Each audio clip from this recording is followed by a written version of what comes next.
नमस्कार साथियों, स्वागत है आप सभी का आपके अपने परिवार यूपीपीएससी स्टडी आईक्यू पर। स्टार्ट करते हैं आज के सेशन को, जो कि है 15 मिनट का शो। फर्स्ट ऑफ ऑल आप सभी को भाई बहुत बहुत गुड मॉर्निंग, सुप्रभात, राधे कृष्णा, सत श्री अकाल, आदाब, जिस भी धर्म को मानते हो भाई बहुत बहुत नमन है। चलिए स्टार्ट करते हैं आज के सेशन को आप सभी के साथ। यस, इसकी जो भी पीडीएफ है वो लगातार मैं आप सभी को शेयर कर रहा हूं, तो आप सभी से बहुत विनम्र निवेदन है, अगर नहीं ज्वाइन किए हो तो अवश्य ज्वाइन कीजिएगा। अपने दोस्तों के साथ भी अवश्य आप शेयर कर सकते हैं, ठीक है। सो दिस वन ये मेरा टेलीग्राम चैनल है। आप मुझे पर्सनल भी यहाँ पर कोट कर सकते हैं, आप मुझे पर्सनल यहाँ पर बात भी कर सकते हैं, क्योंकि मैं स्पेशली हिस्ट्री जितना भी मेंस ओरिएंटेड टॉपिक होता है वो सारा मैं ही आपके साथ यहाँ पर लेता हूँ, और साथ में पेपर 5 और इंटरनल सिक्योरिटी, ये सारे जितने भी सब्जेक्ट्स हैं उसके आधार पर मैं आपको प्रॉपर गाइड भी करता हूँ, बहुत सारा कंटेंट भी यहाँ शेयर करता हूँ, और आपको इससे संबंधित कोई समस्या होती है तो आप मुझे कनेक्ट कर भी सकते हैं। ये हमारा ऑफिशियल टेलीग्राम चैनल है। ऑफिशियल टेलीग्राम चैनल में भी आपको बहुत सारी चीज़ें शेयर की जाती हैं, तो आपसे विनम्र निवेदन है आप इसको भी अवश्य ज्वाइन कीजिए। अच्छा, इसको ध्यान रख लीजिएगा प्लीज़, ये 17 मई के दिन हमारे जितने भी हिंदी भाषा भाई बहन हमारे साथ यहाँ पर जुड़े हुए हैं, तो सबकी एक बहुत बड़ी डिमांड होती है कि सर आप लोग बाइलिंगुअल अंग्रेजी माध्यम इसी को आप फोकस करते रहते हैं, लेकिन हम अपने जितने भी हमारे प्यारे हिंदी भाई बहन जो प्रॉपर हिंदी भाषा से ही तैयारी करना चाहते हैं, तो ये पूरी तरीके से हिंदी भाषा को डेडिकेटेड एक बैच हम आपके लिए लेकर के आए हैं। इसका नाम है अभ्युदय। बहुत अच्छा नाम है अभ्युदय। तो अभ्युदय, ठीक है ना, अभी उपसर्ग लगा हुआ है इसमें। हाँ, हम भी भाई हिंदी थोड़ा, हमको भी हिंदी आती है, और उपसर्ग आप सभी, अगर मैं गलत हूँ तो प्लीज़ मुझे बता दीजिएगा, ठीक है। मेरे हिसाब से इसमें अभी उपसर्ग ही लगा हुआ है, क्यों भाई, तो अभी उपसर्ग लगा हुआ है, ठीक है, जहाँ तक मुझे लग रहा है, ठीक है। और उदय, तो अभी आपका उदय भी स्टार्ट हो जाएगा अभ्युदय के साथ, जिसमें आपको हमारी सारी फैकल्टीज़ यहाँ दिख रही है। हमारे इमरान सर दिख रहे हैं, हमारे अमित श्री सर है, सिलानी सर हैं, विपुल सर है, मैं हूँ, योगेंद्र सर हैं, हमारे विवेक सर हैं, बाकी जितने भी हैं सभी हमारे आदरणीय सर यहाँ पर हमारे साथ स्पेशली जुड़े हुए हैं, ठीक है। तो जुड़ना मत भूलिएगा, 8:30 PM पर ये आपके लिए बहुत बड़ा उपहार होगा, ठीक है। अभ्युदय अवश्य जुड़िएगा, कुछ बहुत महा आप सभी के लिए कुछ स्पेशल ऑफर्स रहेंगे इसमें, ठीक है। चलिए आज के क्वेश्चंस की तरफ चलते हैं, और आज मैं आपसे स्पेशली बुद्धिज्म जैनिज्म के बारे में बात करूंगा। कल से फिर हम मौर्यास की तरफ चले जाएंगे। कुछ स्पेशल क्वेश्चंस हैं, जरा देख लीजिए। महायान बौद्ध धर्म में बोधिसत्वा अवलोकितेश्वर को इस नाम से भी जाना जाता है। In Mahayana Buddhism the Bodhisattva Avalokiteshvara was also known as Manjushri, Padmapani, Maitreya, Vajrapani. तो क्या लगता है, मंजूश्री, पदमपाणि, मैत्रेय और वज्रपाणि। अच्छा, तो देखिए मंजूश्री के ऊपर पहले भी यूपी में एक बार क्वेश्चन आया है, और एक आपको मालूम है किताब है जिसका नाम है आर्य मंजूश्री मूलकल्प। हाँ, आर्य मंजूश्री मूलकल्प तो है, तो बेसिकली ये महायान का टेक्स्ट एक बार एमपी में पूछा गया कि आर्य मंजूश्री मूलकल्प जो है वो किसको डेडिकेटेड है। महायान को डेडिकेट है, हीनयान को डेडिकेटेड है, जैन धर्म को डेडिकेट है, थेरवाद को डेडिकेट है, इस प्रकार से क्वेश्चन आया था। तो याद रखिएगा this one is a Mahayana text, ठीक है। वाई महायान, क्योंकि मंजूश्री जो है वो क्या है, एक बोधिसत्वा है, एक बोधिसत्वा है ना, इसलिए बोधिसत्वा है, ठीक। अच्छा, तो इसका आंसर क्या होगा, मैत्रेय क्या है, मैत्रेय को फ्यूचर बुद्धा भी कहा जाता है, इनको फ्यूचर बुद्धा कहा जाता है। तो फ्यूचर बुद्धा के रूप में हमें मैत्रेय देखने के लिए मिलते हैं, ठीक, मतलब इनका अभी जन्म होगा, तो ये फ्यूचरिस्टिक बुद्धा, ठीक।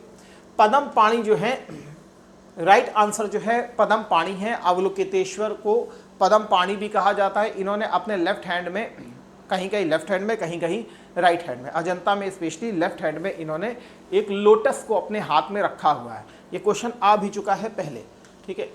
तो Padmapani is your right answer, B is your right answer.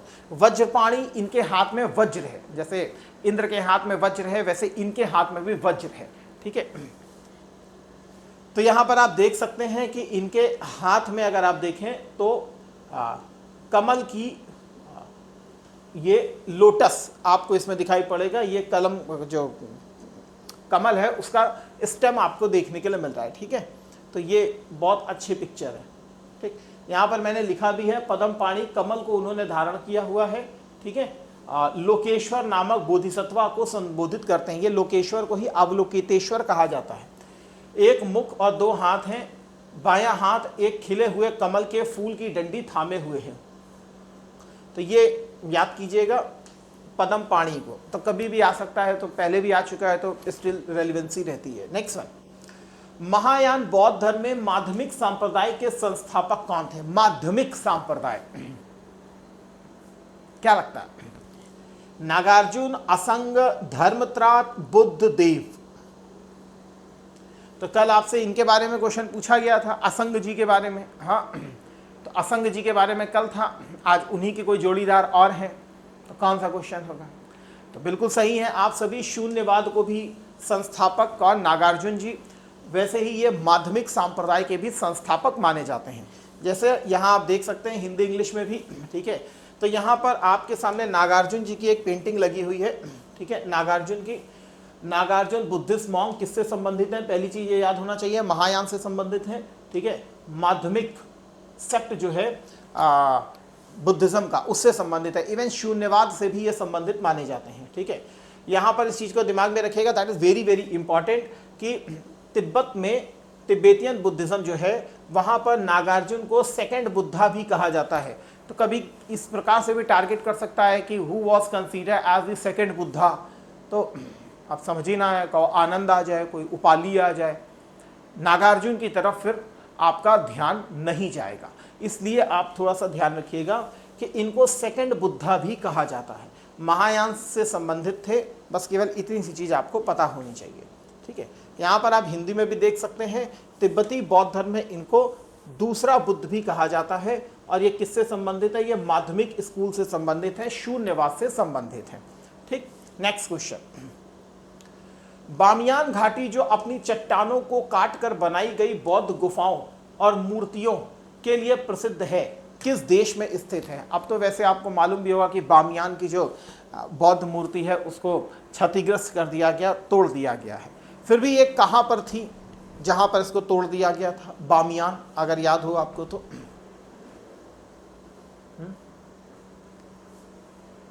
चलिए, आशा करते हैं आपने आंसर अपना दे दिया होगा। तो आपको मालूम है कि बामियान एक प्रसिद्ध जगह है, स्पेशली कहाँ पर? अफगानिस्तान में है। और जो तालिबानी थे उन्होंने इसको बेसिकली हर्ट किया था, हार्म पहुँचाया था। तो इवन आज भी आप विकिपीडिया करके देखेंगे तो बहुत विशालकाय मूर्ति आपको दिखाई पड़ती है, लेकिन अब वो मूर्ति टूट चुकी है, ठीक है। तो बामियान घाटी जो है वो कहाँ पर है? आपकी अफगानिस्तान में, ठीक। नेक्स्ट क्वेश्चन, प्राचीन भारतीय इतिहास के संदर्भ में जरा निम्नलिखित कथनों पर विचार कीजिए, ठीक है। फर्स्ट है, लोमस ऋषि गुफा मौर्य सम्राट अशोक द्वारा बौद्ध भिक्षुओं को समर्पित की गई थी। ओके। नेक्स्ट, सम्राट अशोक के शासनकाल में बौद्ध धर्म के प्रसार के कारण आजीवक संप्रदाय का पतन होने लगा था। ओके। लिखा है, उपयुक्त कथनों में से कौन से कथन सही हैं? केवल एक, केवल दो, एक और दो, दोनों, ना ही एक ना ही दो। सो आपको क्या लगता है इसका आंसर? Okay, very nice. हाँ, बहुत बढ़िया, बहुत सही आंसर दिया। चलिए, देखिए यहां पर पूछ रहा है लोमस ऋषि केव। लोमस ऋषि केव मौर्य सम्राट अशोक द्वारा, तो अशोक द्वारा बौद्ध भिक्षुओं को समर्पित की गई थी, ये गलत है। ये आजीवकों को बेसिकली समर्पित की गई थी। ये मैंने पहले भी आपको 2-3 दिन पहले क्वेश्चन करवाया है, लेकिन सेम क्वेश्चन नहीं था, लेकिन इसी प्रकार का एक क्वेश्चन था। तो आजीवक सेक्ट जो है उसको स्पेशली दी गई थी, ठीक है। और लिखा है, सम्राट अशोक के शासनकाल में बौद्ध धर्म के प्रसार के कारण आजीवक संप्रदाय का पतन होने लगा? जी नहीं। ये आजीवक संप्रदाय का जो पतन हुआ है वो शुंगा एम्पायर के समय से स्टार्ट हुआ था। जब शुंगा एम्पायर आया था उसके समय से इसका पतन स्टार्ट हुआ था, क्योंकि आप जानते हैं कि जो शुंग एम्पायर था वो बेसिकली ब्राह्मणिज्म को ही कंसीडर करता था। दैट्स वाई उसके समय से हमको बौद्ध धर्म का एक प्रकार से ह्रास होता हुआ दिखाई देता है। जबकि ये अलग बात है कि शुंगों के समय में ही जो स्तूपा है, उनकी जो रेलिंग्स बनाई जाती थी, वेदिका बनाई जाती थी, उन सबको स्टोन के रूप में भी कन्वर्ट किया गया है। लेकिन बहुत से आरोप लगते हैं पुष्यमित के ऊपर भी कि उसने बौद्ध धर्म का ह्रास किया था। ठीक है, तो इस आधार पर ना तो एक सही हुआ ना ही दो सही हुआ, तो दोनों के दोनों ही आपके आंसर्स जो हैं यहाँ पर गलत हो जाते हैं। तो यहाँ पर जो हमसे पूछ रहा था कौन सा कथन सही है, सही में एक और दो सही नहीं है, तो इसका मतलब ना ही एक सही है ना ही दो सही है। तो नाइदर वन नॉट टू, दोनों को समझ लीजिएगा, दोनों ही गलत हो जाते हैं। ठीक है, सही है। नेक्स्ट वन, अच्छा यहाँ पे इसको पढ़ भी लीजिएगा। ये प्राचीन भारत में जैन धर्म और बौद्ध धर्म के साथ उभरा था। कौन सा? आजीवक धर्म की बात कर रहा है। एक प्रकार का नास्तिक दर्शन है। ये मैंने आपको बताया था कि भाग्यवादी धर्म है, नियतिवाद के ऊपर फोकस करता है आजीवक सेक्ट। वेदों के अधिकारों को यह अस्वीकार करता है। कौन थे इसके फाउंडर? मखलीपुत्र गोसाल हुआ करते थे, जो कि महावीर स्वामी के भी पहले तो इनको माना ये क्या कहते हैं, उनके ही शिष्य हुआ करते थे। बाद में जाकर के ये अलग होकर के फिर ये अपने अलग सेक्ट की स्थापना करते हैं, जिसे आप आजीवक सेक्ट के रूप में जानते हैं। ठीक है ना, जिसे आप आजीवक सेक्ट के रूप में जानते हैं। ठीक है, तो पहले ये महावीर स्वामी के साथी थे मखलीपुत्र गोसाल या गोसाला मस्करी पुत्र। ठीक है, भारत की सबसे प्राचीन चट्टानों को काटकर बनाई गई बिहार में स्पेशली बराबर की गुफाएं जो हैं वो आजीवकों और जैनियों के एकांतवास के लिए स्पेशली निर्मित की गई थी। तो दैट्स वाई वहाँ पे मैंने बौद्ध लिखा था, इसलिए वो वहाँ पर गलत हो रहा था आंसर। ठीक है, तो यहाँ पर आप बेसिक इसको पढ़ सकते हैं। नेक्स्ट क्वेश्चन की तरफ चलते हैं। सोचिएगा, बौद्ध ग्रंथों के संदर्भ में निम्नलिखित कथनों पर विचार करें।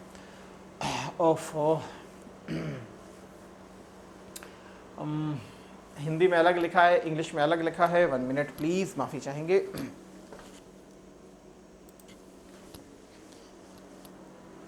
तो आप बिल्कुल ठीक है, प्लीज बताइएगा। Mahavibhasha Shastra was written in Sanskrit and it was written by Vasumitra. Okay, Visuddhimagga was written by अश्वघोष and is essentially a Mahayana text. लिखा है महाविभाषा शास्त्र संस्कृत में है, वह इसकी रचना वासुमित्र ने की थी। विशुद्धि मग की रचना अश्वघोष ने की थी और यह मूल रूप से एक महायान ग्रंथ है। ऊपर दिए गए कथनों में से कौन सा कथन आपको सही में लग रहा है? केवल एक, केवल दो, एक और दो, या ना ही एक और ना ही दो, कौन सा लगता है? चलिए, आंसर आपने दे दिया होगा, इसका आगे का आंसर मैं दे देता हूं। देखिए, पहली चीज तो यह है, विशुद्धि मग लिखा हुआ है, तो विशुद्धि मग की रचना बुद्ध घोष ने की थी। किसने की थी? बुद्ध घोष ने की थी, अश्वघोष ने नहीं की थी। अश्वघोष ने स्पेशली सारीपुत्र प्रकरण,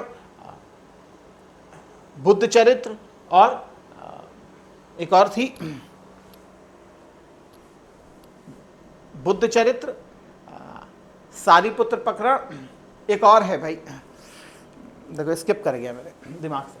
तो अश्वघोष सेकंड बुद्धिस्ट काउंसिल के अध्यक्ष हुआ करते थे। कौन कौन सी थी? सारीपुत्र प्रकरण हुआ करती थी। ठीक है, ठीक है, बुद्ध चरित्र हुआ करती थी, सारीपुत्र प्रकरण हुआ करती थी, एक और थी कोई, स्किप, दिमाग में भी स्किप हो रहा था भाई। कमेंट बॉक्स में प्लीज बताइएगा कि अश्वघोष की कौन कौन सी रचनाएं, लिखिएगा प्लीज। ठीक है, महाविभाषा शास्त्र जो है, ये बात बिल्कुल सही लिखी हुई है। दैट वाज वसुमित्र ने इसको कंपाइल किया था और ये संस्कृत भाषा में लिखी गई है और महायान टेक्स्ट है। स्पेशली आपको मालूम है, दोनों ही जो है वो आपको पोस्ट मौर्य फेज में देखने के लिए मिलते हैं। ठीक है, तो इस हिसाब से आपका ये वाला गलत हो जाता है। ठीक है ना, ये वाला सही है, तो केवल ए आपका सही हो जाएगा। ठीक है, चलिए, तो देवियों सज्जनों, सेशन को फिर यहीं पर विराम देते हैं।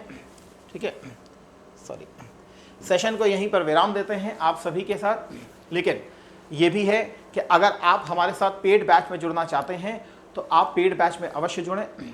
हिंदी का बैच अब सेपरेट किया जा रहा है, तो हिंदी का बैच सेपरेट रहेगा। बाइलिंगुअल बैच आपके एज इट इज़ इसी प्रकार से चलते रहेंगे, ठीक है। किसी भी बैच को परचेस करना हो तो आप मेरे इस कोड को यूज़ कर सकते हैं, दैट इज साई लाइफ, या डायरेक्ट आप मुझे पढ़ाई रिलेटेड कोई क्वेरी हो तो आपको मुझे आप इस नंबर पे व्हाट्सअप भी कर सकते हैं।